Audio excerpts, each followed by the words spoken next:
Happy New Year! So today we're going to make another viand.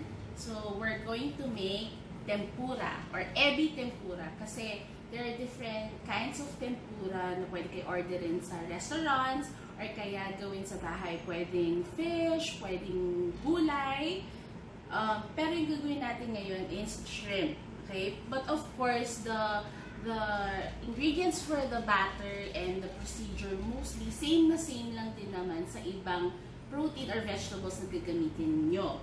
Pero ngayon, ang ipapakita ko muna sa inyo is how to prepare your shrimps or yung hipon nyo. Kasi nga, ebi tempura yung gagawin natin. So, make sure your hands are clean. Okay? And then, I have here, yan. So, nagpabili talaga ako ng mas malalaki talaga. So, hindi lang siya yung medium swahe. So, pwede yung large talaga. Or, yung iba, tiger prawns. Okay? So, yun yung pwedeng gamitin nyo. Para, syempre, pagkagat nyo naman dun sa tempura nyo, hindi siya yung para unang kagat, puro butter lang. Okay? So, yung gagamitin natin is yung mas malalaking hipon. Okay? Para nga, first bite pa lang, meron na talaga hipon. Okay? Kasi lalo na kung pambahay siya, syempre gusto nyo, special talaga yung inyong tempura. Okay, so lapit kayo para makita niyo yung gagawin ko preparation for our shrimp. Okay, so ang gagawin natin is tatanggalin natin yung kanyang ulo. Okay, so syempre kung nyo tatapon yan, pwede nyo siyang ihalo sa iba nyong dishes. And then, babalatan natin siya. Balatan natin ang ating hipon. And then, pero, i-leave nyo yung tail intact. Okay. So, pwedeng hanggang dito, kung natatakot kayo na baka madala yung dulo. Eh, di ba sa mga tempura, ganyan kita. Okay, so, and then, kung makikita nyo, after ko siyang i-peel, medyo naka-curve siya eh, di ba? Okay, so, ang mga usual tempura talaga kailangan flat siya para mukhang mahaba, mas mukhang malaking inyong tempura. So, what we're going to do is devein first, yun nandito, at ito. Okay, so nilive ko yung tail intact ha. Okay, so I'm going to devein it first. Kasi we're going to clean our shrimps. Okay, so kailangan nyo yung gawin. Actually, kahit hindi tempura yung ginagawa nyo, pag nilalagay nyo ang hipon sa mga niluluto nyo, anything, if you're going to use shrimps, kailangan talaga dinidevein nyo, nililinis nyo. Okay? Tanggalin nyo yung itim sa ilalim. Kasi, minsan ginagawa ng iba is, dinidevein nga, dito lang sa taas. Nakakalimutan nila na meron din sa ilalim. So, taas at baba ang ating kukuhanan. Yan, okay?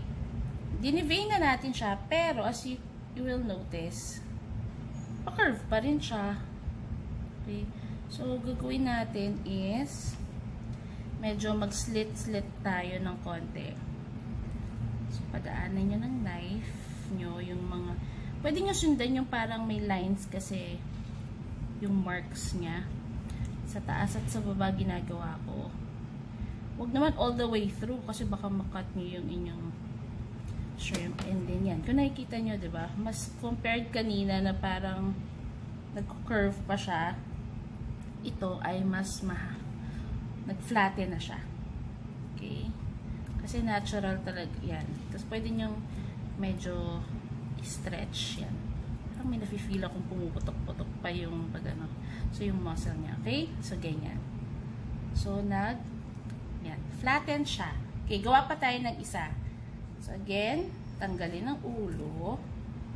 Huwag itapon dahil pwede nating isama yan sa mga igigisa nyo or kahit sa butter and garlic. Ang sarap nun. Pero syempre, careful dahil andyan lahat ng pampa-high blood. So, again, tinanggal ko ang balat and then mag-slit tayo ulit. Taas at baba. Kalimutan nyo sa baba. Kasi nga, meron din siyang kailangan tanggalin na plankton. Okay? And then, there. Kita nyo to, tatanggalin nyo yan. Tanggal. Ayaw nyo matanggal sa kamay ko. Yan. And then, yan.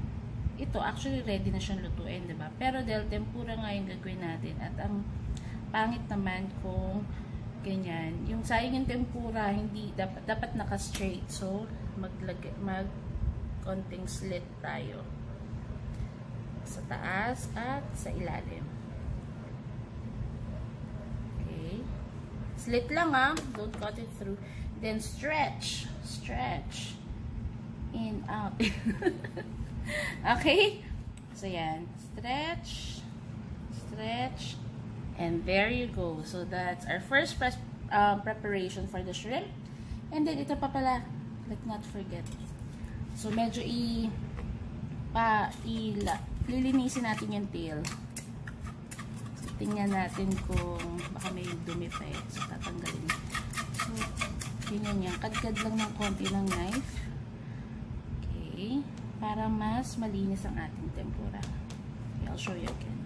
So, stretch nyo lang and then kadkad lang. Careful din na huwag maputol. Baka pag sobrang diin, maputol. Sayang kasi maganda siya sa presentation kapag may tail pa. Okay? So, there goes our prepared shrimp for our ebi tempura. Okay, and then later on, we'll prepare the batter. Then, I'll show you how to cook it. And then, of course, yung kanyang tempura dip.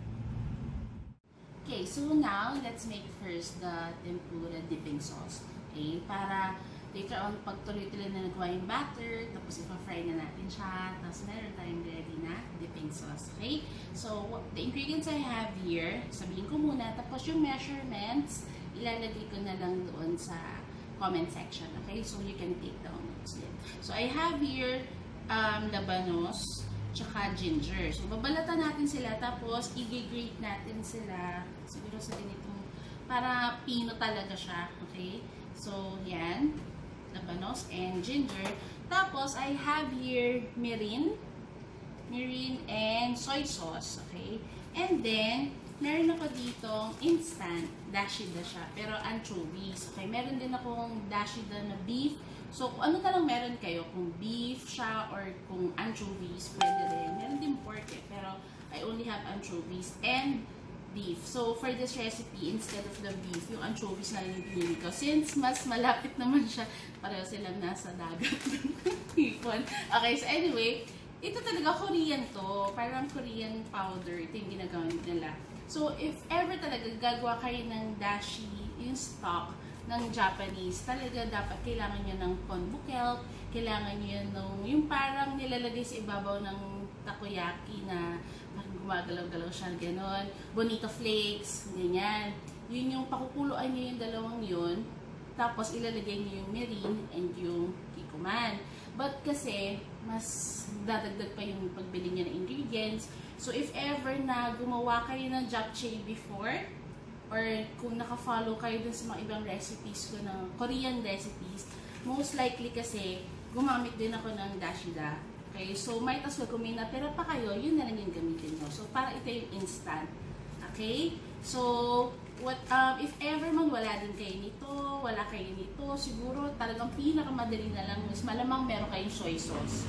Okay? Ito kasi syempre, kung madalas kayong gumagawa ng Japanese cuisine, most likely may mirin kayo. Pero kung wala, siguro, pinakamadali na lang talaga is gamit kayo ng kikuman. At least close yung taste sa Japanese taste. And then, yung radish nga natin na ng ating ginger. And then, para hindi masyado siyang maalat, pwede natin siyang i-water down. Lagyan ng konti ng water para hindi siya masyadong maalat. Of course, lagyan natin ng konting brown sugar. Yun yung mga pwede nating substitutes for the dipping sauce just in case you don't have mirin, wala kayong dashi, wala kayong konbukel, wala kayong bonito flakes. Yun yung mga usual kasi na Japanese ingredients.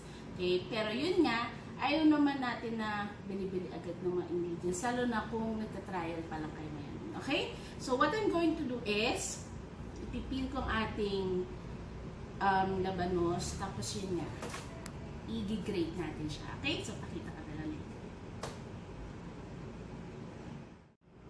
Okay, so ngayon, gagawin na natin muna yung tempura dipping sauce. Okay? So, I have here hot water. So, pwede rin namang yung dashi nyo, papakuluan nyo. Pero dahil ang konti lang, sayang naman sa gas. So, nagpainit na lang kami sa thermos. So, you will need mga half tablespoon to 1 tablespoon. Depende kung how flavorful you want your dipping sauce is.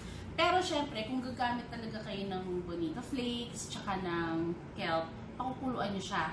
Tapos, pakukuluan nyo, tapos isi-steep nyo, papatayin yung stove nyo, and then let it steep for ilang minutes. Tapos isi-strain nyo para makuha nyo yung flavor talaga na pinakuluan doon. But yun nga, dahil para hindi na kayo bibili ng bonito flakes, tsaka ng kelp, yan. So gagamit na lang tayo ng dashida anchovies. Okay? So yan yung parang instant, ano sila, ito yung mga beef stock natin, chicken stock, ganon. So seafood stock, ganyan. So ito yun. Ay, amoy ano talaga siya, anchovies. Okay, so depende sa inyo. And then, maglalagay tayo ng mirin. Okay. Ang mirin is yung rice wine. So, kung meron kayo, baka meron kayong rice wine dyan na nakalagay. Pwede yun, try nyo yun. Pero kung wala, yun nga, mag-ano na lang kayo.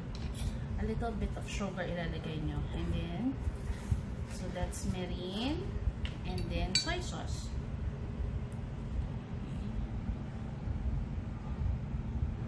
Tapos, titimplahan nyo na lang din, ha? Kung gusto nyo mas matamis, pwede nyo lagyan ng konting brown sugar. Kung medyo mas maalat ng konti, ito, I'm just adding a little, kasi yung color eh. Pero, 1 tablespoon lang sana, pero, yan, estimate na lang kayo.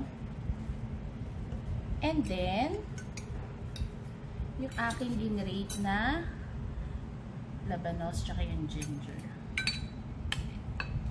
So, lagyan na natin. Sayang, anong gagawin ko dito? Hindi ko pa nilagay lahat. Okay. So, medyo nagtutubig yung labanos kapag ginrate na siya.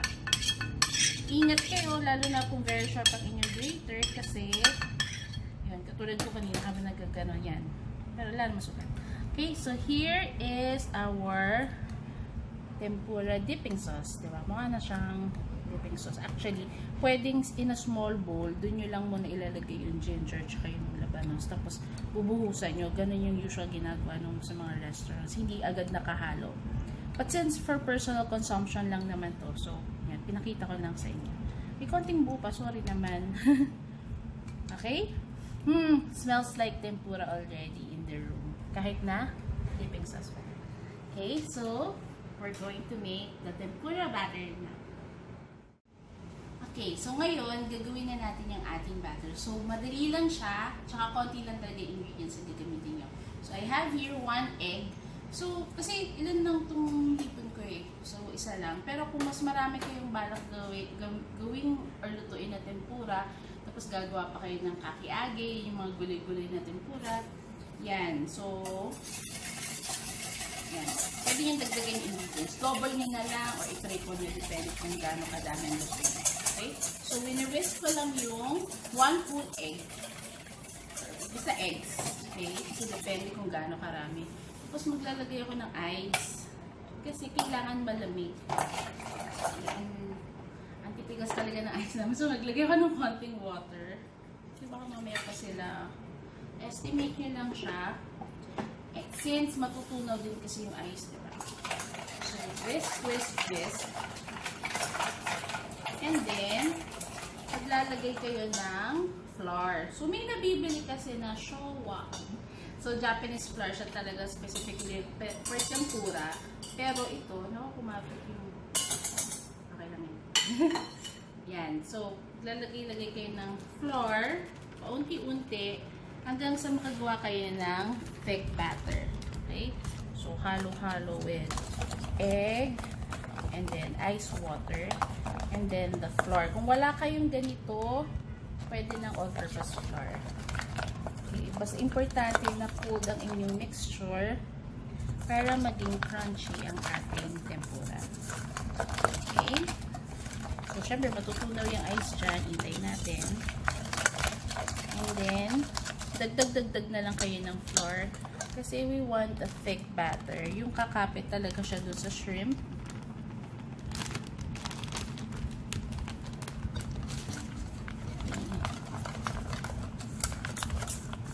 So, as you notice, Nagtatansya lang talaga ako ng dagdag ng flour. How will we know na pwede na? I'll show you yung consistency na gusto natin. So ito, tingnan mo, pag tinaas ko yung wire whisk, sobrang flowy pa niya. So, hindi kakapit yung butter na yan sa ating tempura pag dinip natin yung tempura. So, lagay pa tayo ng flour. And then, ganun. Continue mixing. So, makikita nyo nga kasi, it takes time din sa paggawa, sa pagmix. Kaya, importante na may ice para kahit na medyo matagal-tagalan bago kayo gumawa ng makuha nyo yung consistency, malamig pa rin yung batter. Kasi syempre yung yellow na gusto nyo. Diba? Sobrang dali lang and easy ingredients. Egg, ice cold water, and flour. Okay? So, nakikita nyo yung difference compared kanina. Pero, hindi pa rin siya, for me, enough. Okay, so dagdag na naman. Okay. Always remember, mas madali naman magdagdag. Kesa naman, pag napasobra yung flour nyo, sobrang lapot, nangyayari niya, magdadagdag naman kayo ng water. Hindi medyo dadami na yung inyong batter. If you want to add salt and pepper here, pwede naman. But then, kasi, pwedeng wala na kasi yung ating dipping sauce. It's very flavorful already. And ang ating hipon ay very fresh. So, malinam-nam talaga siya. Okay. Maybe you would notice na yung pag-drip ng ating batter, mas lumalapot siya compared dun sa mga una. But, yan. Pag ilang dagdag na natin to, hindi pa rin for me. So, yan ang kagandahan din naman when you're cooking. Kasi hindi siya as exact as sa baking. Pwede pa rin kayong magtansya. Okay, it's getting thicker. Mix, mix, mix. Kaya siya parang mas lumalabnaw pa rin kayo nagdadagdag ka tayo. Kasi remember, yung ice natutunaw, nagiging liquid, nagiging water pa rin siya. So, dumadami pa rin yung liquid. Okay, nakakailan na ba tayo? And then, on the side, I have here, ito rin yung flour na yun. Pero pwede rin all-purpose flour. Kasi ang gagawin natin, i-dip mo natin ang ating prepared shrimps. Dito, i-dredge natin siya sa flour. Tapos, i-dip dito. Tapos, ilalagay natin sa ating very hot oil. Okay? So, yun yung mga components. Ito. Kita ko sa inyo. It's getting thicker na talaga. Even sa pagkahalo ko, may difference na talaga. Okay. Nakikita niyo yan? So, it's thicker. Flowy pa rin siya. Flowy. Yan. Pero compared kanina, yan. Konti na lang. For me, konti na lang. And then, we're good to go. Gusto ko yung may ice pa siya kasi lalo na kung malaking batch or madami kayong lulutuin na tempura. Siyempre, habang tumatagal, tapos kung hindi naka-air condition yung inyong kitchen, dahil mainit yung mantika, siyempre, umiinit pati yung batter nyo. So, hindi na magiging crunchy ang inyong tempura habang tumatagal. But again, you have to consider na siyempre yung tempura, crunchy lang yan sa umpisa, hindi yan hanggang ilang oras. Yan. So, this is our batter. Okay? And then, I'm going to show you yung procedure. So, ganyan. Shrimp natin, dredge sa flour, and then sa batter, and then sa hot oil. Okay? So, balik kami. Papainit ko lang na maigi ang ating oil. Okay, so make sure na mainit na yung inyong oil before kayo mag-start na mag-dredge, tapos mag-dip, tapos ilagay doon. Kasi pag hindi enough yung heat ng inyong oil, mangyayari lang is hindi niya, i-absorb niya lang yung mantika, tapos yung tempura niyo magiging oily. Okay? So make sure you have clean hands. So yung pinrepair natin na hipon, i-clean na natin siya, tapos naka-flatten na siya, and then dredge nyo sa flour. Yan, lapit kayo para makita nyo. Okay, i-dredge sa flour. And then, i-dip natin. So, important na yung inyong batter ay thick enough. Kasi kung hindi siya kakapit. Diba? So, ito kumakapit. Yan. And then, i-fry. Okay. So, kung mas kaya nyong mas malalim pa yung inyong pagpa-fry yan, deep fried talaga, the better. Okay? Yan. So, it's important you hear that sizzling sound. Okay.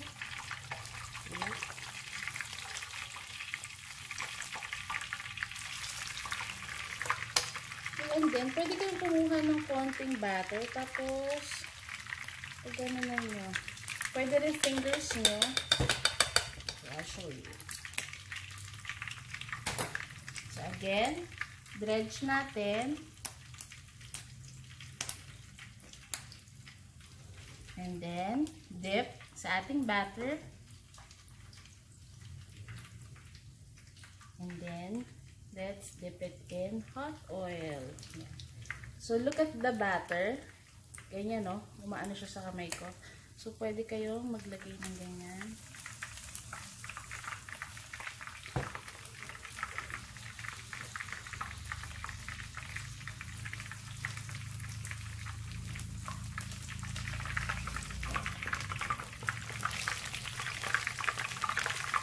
Okay, we'll finish cooking the other tempura and I'll show you the presentation.